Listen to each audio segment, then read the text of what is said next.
Salut tout le monde, j'espère que vous allez bien. On se retrouve pour un premier épisode, le premier épisode du récap du mois. Alors oui, c'est pas le même décor que d'habitude, ceci explique cela. Nilna est derrière les caméras et moi je suis devant, on est toujours tous les deux. Dans ce format, on va parler des jeux qu'on a fait le mois dernier et les jeux qui arrivent aussi dans le mois en cours. On va commencer tout de suite par le premier jeu qu'on a fait au mois d'octobre qui est Orléans. Orléans qui se joue à partir de 14 ans, 2 à 5 joueurs et 90 minutes. Donc là, c'est Orléans nature, sans extension, sans rien du tout. Et il est déjà très bien comme ça. On s'est éclaté avec Nilna. Franchement, il n'y a pas besoin des extensions tout de suite. Vous avez le temps de faire pas mal de parties avant de vous enlacer. Dans Orléans, on va avoir un plateau principal, un plateau des actes de bienfaisance, un plateau joueur qui n'est pas présent mais qui est assez gros, qui fait la taille de la boîte quasiment. Donc prévoyez de la place pour Orléans. Dans Orléans, on va avoir un petit sac pour chaque joueur où dedans on va avoir des jetons qu'on va pouvoir piocher et avec ces jetons on va réaliser des actions. Et il y a une multitude d'actions à faire dans ce jeu. Ce jeu peut faire peur au début, on se dit oula, il y a beaucoup de choses. Et oui, il y a beaucoup de possibilités, mais il est plutôt simple dans sa jouabilité. Donc ne vous inquiétez pas, le jeu est plutôt simple, très sympa. Il y a juste le thème qui peut ne pas plaire à certains. On est dans un monde médiéval, voilà, vous le voyez, rien qu'à la boîte. Donc si vous aimez le futuriste, effectivement, c'est pas trop pour vous. Mais il y a quoi faire dans Orléans, franchement, on s'ennuie pas. Le petit côté hasard avec le sac est très sympa, moi j'aime beaucoup. Même si le hasard, c'est pas trop mon truc, et ben avec Orléans, j'aime beaucoup. Donc n'hésitez pas si vous aimez tout ça, un peu d'aléatoire, beaucoup de possibilités, foncez sur Orléans. Deuxième jeu qu'on a fait ce mois-ci, avec un peu moins d'aléatoire. Il s'agit de Marvel Champions. Il reste de l'aléatoire, on va piocher des cartes. Donc, Marvel Champions, il n'y a pas le nombre de joueurs. Pourquoi? Parce que c'est une extension. Ça se joue de 2 à 4, 10 ans et plus, il me semble, voire 14 ans, et des parties d'1 heure à peu près. Effectivement, ceci n'est pas un jouet à 14 ans et plus. Donc voilà, c'est pas un jouet, mais on y joue quand même. Bref, dans Marvel Champions, l'extension, on va retrouver 2 gentils, Spectrum et Adam Warlock, ainsi que 4 méchants, dont Thanos. Effectivement, il est sur la boîte. Nous, on a adoré y jouer. On a joué avec Rocket Raccoon et Groot contre Mâchoire d'Ébène. C'est le premier boss de l'extension, du mode campagne. En tout cas, vous pouvez tous les faire sinon, hein, pas de souci. Mais c'est le premier boss et franchement, ça n'a pas été facile. On a un peu galéré. Il y a une nouvelle mécanique, mais on a gagné tout de même et c'était très sympa. Petit bémol sur Marvel Champions, hein, vous le savez, j'imagine, pour ceux qui y jouent, mais c'est le prix de ces petites boîtes. Effectivement, ça fait un peu cher, sachant qu'il n'y a que des cartes dedans. Ça fait un peu cher quand on rajoute à ça les decks de personnages, les autres extensions, le jeu de base.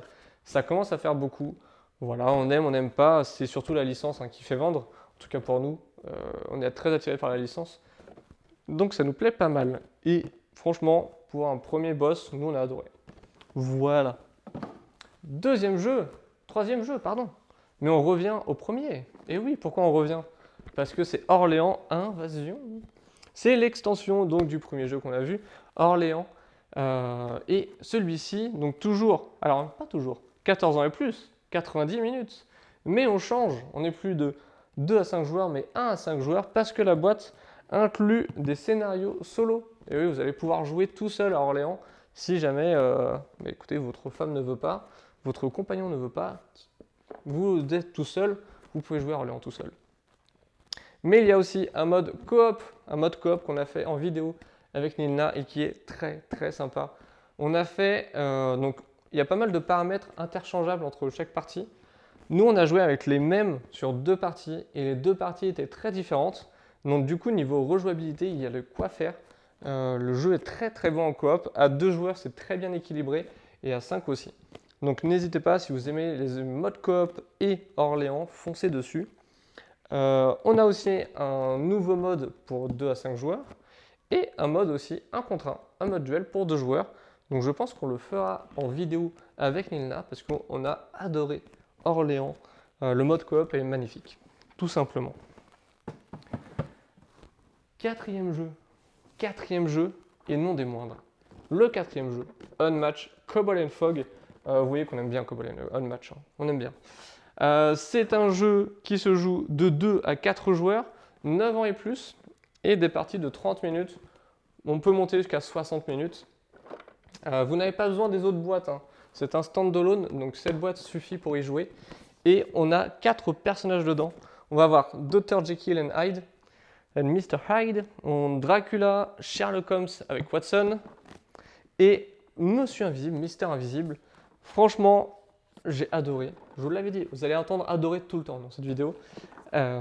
Du coup, j'ai adoré surtout ces 3 personnages. Dr. Jekyll et Mr. Hyde est un peu plus dur à jouer. On va retrouver la même mécanique qu'avec Alice dans la première boîte, où on a un côté petit et, enfin, petite et grande pour Alice. Ici, on va choisir entre Dr. Jekyll ou Mr. Hyde. Donc, un peu la même mécanique. Par contre, il y a tout de même des nouvelles cartes. Enfin, heureusement, des cartes qui sont liées au personnage.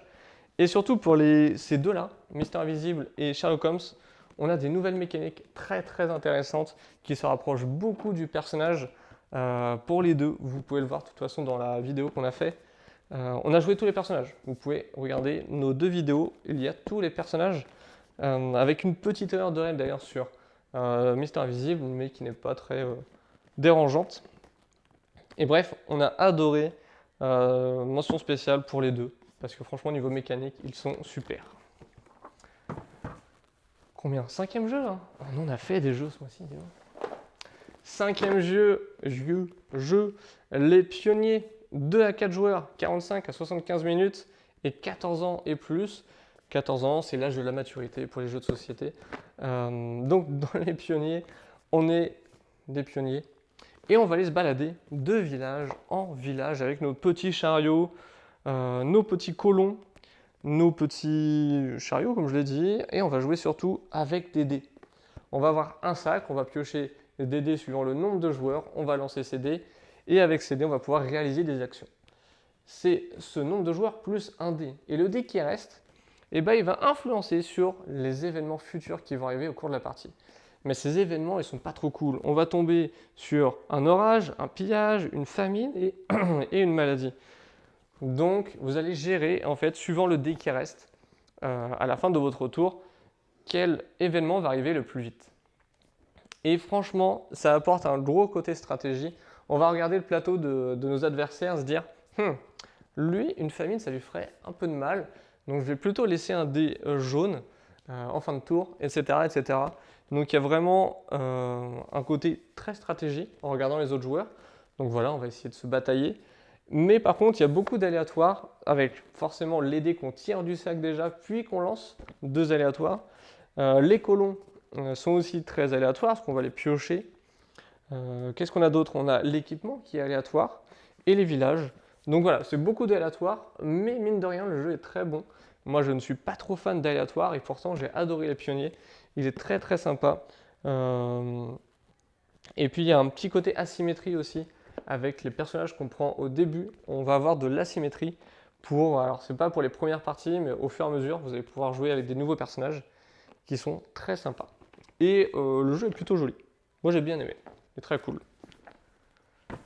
Et enfin, le dernier jeu, et non des moindres, qui pèse son poids, Near Enfar. Near Enfar qui est la suite d'Above and Below, qui est ici. Vous n'êtes pas obligé d'avoir Above and Below pour jouer à Near Enfar. Near Enfar se suffit à lui tout seul. C'est un jeu de 2 à 4 joueurs, 13 ans et plus, pour une partie de 90 minutes à peu près. Et pourquoi il est lourd, ce petit jeu? Et bien, tout simplement parce qu'il est composé de 2 livres. 2 livres avec un plateau aussi de jeu. Mais on va surtout jouer avec le livre ici que vous voyez là. Ce livre ici, c'est tout simplement la classe du monde de Near Enfar, parce qu'on va aller explorer ce monde-là. On va aller l'explorer, on va aller récolter des gemmes, des pièces d'or, réaliser des quêtes aussi. Et ces quêtes, eh ben, du coup, sont répertoriées dans un livre qui fait 140 pages. Voilà pourquoi c'est lourd. Et on a un petit côté, moi aussi je trouve, dans ce jeu de rôle, parce que tout simplement, on va incarner un personnage. On va incarner un personnage sur plusieurs parties, si on le souhaite, on n'est pas obligé. Il y a plusieurs modes dans ce jeu. mais vous allez pouvoir incarner un personnage que vous avez créé ou un personnage déjà existant dans 3 modes différents possibles. Et par exemple, si vous prenez un personnage qui est déjà existant, vous avez des suites de quêtes qui sont liées à ce personnage. Vous avez des quêtes qui sont liées aussi à la région. Donc vous voyez qu'il y a pas mal de choses à faire. On va avoir des suites de quêtes qui se suivent entre régions. Bref, il y a beaucoup de choses à faire. C'est du narratif, pour moi je trouve, même si on se balade beaucoup, etc. Mais ce petit côté quête, il est très très sympa. Si vous aimez tout ce qui est jeu de rôle, tout ce qui est narratif, mine de rien, le jeu est très très bon. Et on a de quoi faire si voilà, aussi vous voulez passer à côté du narratif. Il y a un mode qui oublie totalement cet aspect-là. Mais voilà, vous pouvez sinon y jouer très largement si vous n'aimez pas trop les quêtes. Ça passe très très bien quand même. Donc bref, très très gros jeu, très lourd, mais très très sympa. Et, je remets le jeu. On a fait le tour pour les jeux du mois d'octobre, mais on a le mois de novembre qui arrive. On va juste vous révéler le premier jeu, parce qu'on garde la surprise pour les prochains. Le premier jeu, du coup, tout simplement, la BD Marchand, avec l'Oracle, une autre extension, j'allais chercher un chiffre, mais elles sont toutes sorties en même temps. Bref, avec l'Oracle, le nouveau marchand, j'ai fini, je pense qu'on a fait le tour. Qu'est-ce que tu en penses, Nina? C'est parfait. C'est parfait, elle nous dit que c'est parfait. Bref, on va vous laisser là, on espère que ce nouveau format vous plaît. Toutes les parties sont dans la description, les réseaux sociaux aussi. On se retrouve en live, à la prochaine, tchuss!